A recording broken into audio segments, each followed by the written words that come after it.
This week, I just wrapped up an install here in Northern California, and I got my hands on the Blackmagic Pocket Cinema 6K Pro for the very first time. So in this video, I'm gonna break down the things I like, some of the things I don't, and whether or not it's a good idea for your church to take a good look at investing in these cameras.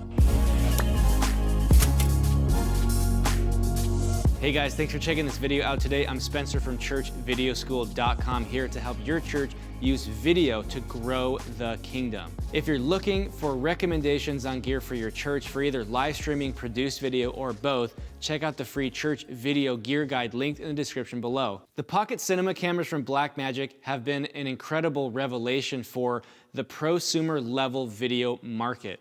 They have incredible cinema capabilities, but not cinema price tags, and that's allowed a lot of churches and indie filmmakers to get their hands on features and capabilities they otherwise just really wouldn't be able to justify spending on. The 6K Pro really takes things to the next level and is the latest installment in Blackmagic's Pocket Cinema lineup, so let's run through some of the best features they have to offer. Since the 6K Pro is just the latest installment in this lineup, I'm not going to talk through every single feature because a lot of them are shared with other Blackmagic Pocket Cinema cameras. Instead, I'm going to focus on the new things that make this camera set apart from the rest of the lineup. Obviously, the first thing is the sensor. It's a Super 35 6K sensor. So Super 35 is technically a full frame when we are talking about video, at least it has been for a really long time, and 6K is awesome. I mean, it gives you the ability to not only shoot in 6K, but oversample for 4K and even HD video. When you oversample,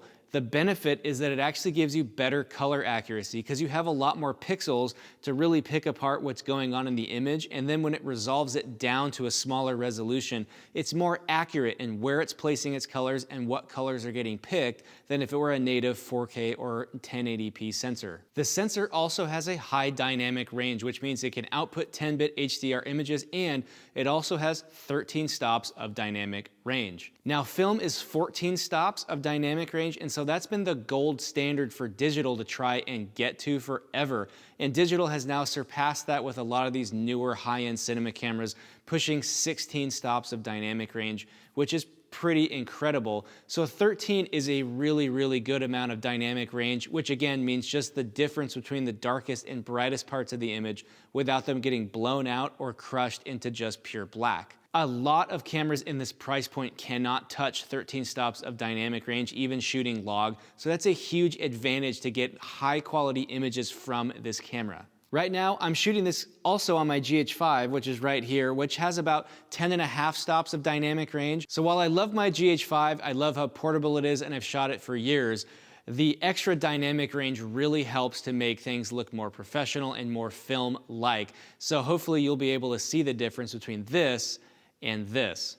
Another clutch feature of the 6K Pro is that it's got built-in ND filters. ND filters, if you're not familiar, are neutral density filters. They're basically like sunglasses for your lens, so that if you're in a really bright setting, instead of stopping your aperture down all the way to let less light in, you can still shoot shallow depth of field in a bright setting by basically putting an ND filter over your lens and darkening the whole image down in a neutral, even way. The problem with the 4K and 6K cameras is that if you use a traditional ND filter on those lenses, there's no IR or infrared filter built into the camera's sensor or glass. And so what happens is you get a really distorted image. Some friends of mine learned this the hard way when we were shooting a Christmas special up on Mount Hood. And obviously with all that bright white snow, they wanted to use a lot of ND filters, so they used a pretty heavy amount. And it wasn't until they got back to edit that they realized all their footage had this weird brown cast to it. They shot raw, thankfully, but it still took them a lot of effort to take all of that infrared corruption out of the image to get it back to a neutral, flat state. Thankfully, the built-in ND filters on the 6K Pro have IR built into them, so you're not gonna get any weird colors or casts if you're using them. And because they're built in, all you have to do is just push the button and it just drops the motor right across the sensor behind the lens, so you don't have to buy any attachments or any external filters. It's just in the camera. It's really nice. Ergonomically speaking, it's really nice that they put a rotating touchscreen on the back of this camera, and it's super big and super bright. It's easy to see, and it doesn't spin around like a lot of those DSLR style cameras do, but it does articulate out just like the Sony 6500 does. So that still allows you to put the camera vertically in an awkward position and give you a lot easier view of what's going on in the camera, no matter whether you're below it or above it. Now, the next thing we're going to talk about is something that I like and also don't like. The Pocket Cinema lineup has been great since it was introduced by having really high quality codecs built into the camera, so you don't need an external recorder to get the most out of your camera and record in those really good intermediate codecs that allow you to edit faster and have greater latitude in your editing. Like other cameras from this lineup, you can use either Blackmagic RAW or ProRes 422 in this camera,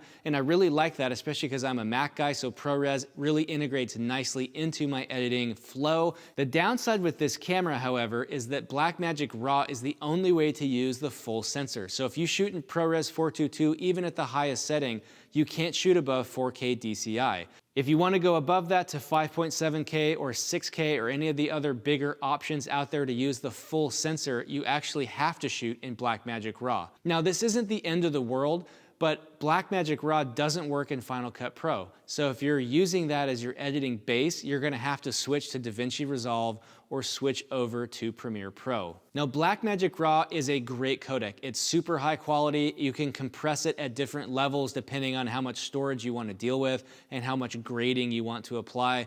There's really not a lot to dislike about it, except for the fact that if you're a Mac person like me, you cannot use Final Cut Pro with Blackmagic RAW. Now, for those of you who use Premiere and DaVinci Resolve, this is not a big deal because they are supported, and you can use other apps to transcode your Blackmagic RAW files into ProRes or some other codec that is readable by Final Cut Pro if that's the way you want to go. But it is a bit of a bummer to have to change your workflow up to be able to actually use the full sensor on this camera, which is again why you bought it in the first place. Like other cameras in this lineup, I really love their capabilities, but they aren't great at run and gun shooting.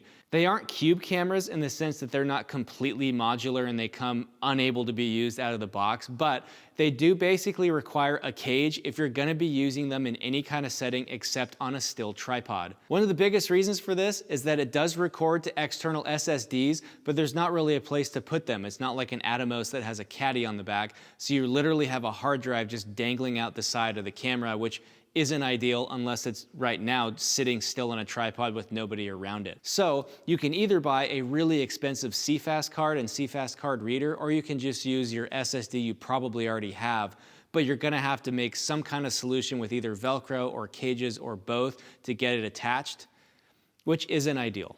Thankfully, the battery life in these cameras actually got significantly improved, so I would say that you can actually shoot a meaningful amount of time without being plugged into AC power, which is a big step up from the 4K and 6K original models. All in all, I really like these cameras. They're really great for streaming, they're really great for produced video work, they're not good for run and gun, but if that's your speed, there are a lot of other cameras that have great capabilities that are good for run and gun. But if you're watching this as a church, you're probably not doing too much of that, right? You're either gonna be doing interviews, testimony videos, any kind of sit-down tripod work, or you're gonna be live streaming.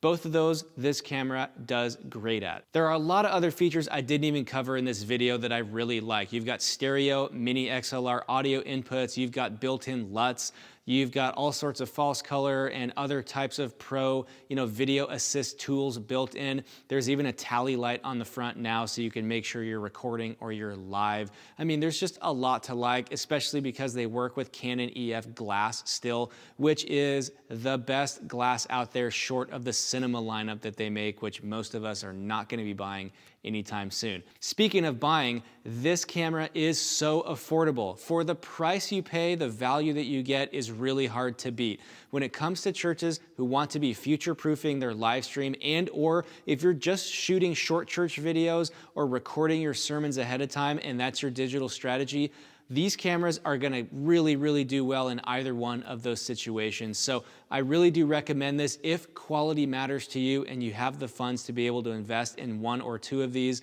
You can even build a system with one 6K Pro and a couple of other 4Ks. They're gonna color match really well, and you're gonna have a great A camera for any work you do outside of Sunday morning. All right, guys, I hope this video has been helpful to you. There's links in the description below for the gear we talked about today and for the free church video gear guide and for all the courses and resources we have for you down there. So make sure you check those out. There's all sorts of new stuff about to be rolling out to help you and your church do a better job using video to reach people and grow the kingdom of Jesus. So thanks for watching this video today, guys, and I'll see you next time.